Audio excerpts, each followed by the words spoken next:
application for students that's in class and want to take notes. You can use this application here if the teacher allows you to use it for. But I'm going to show you how to use it like a pro. Stay tuned.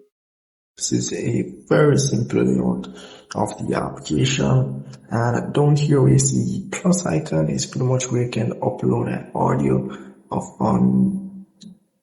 a lesson or someone speaking, or you can upload a video or a link of that video, and it will pretty much transform that video for you into quick notes that you can understand and learn from. So the key points in that video or audio or documents that you have uploaded also will make questions for you as well as it relates to that.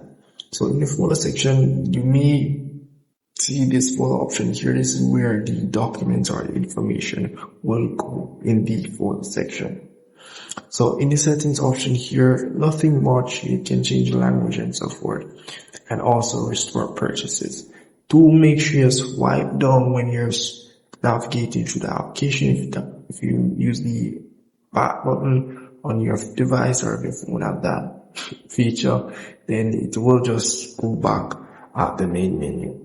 For example, if I tap on the back option here, we'll just carry me to this section here. We'll just show you what the application pretty much does for you.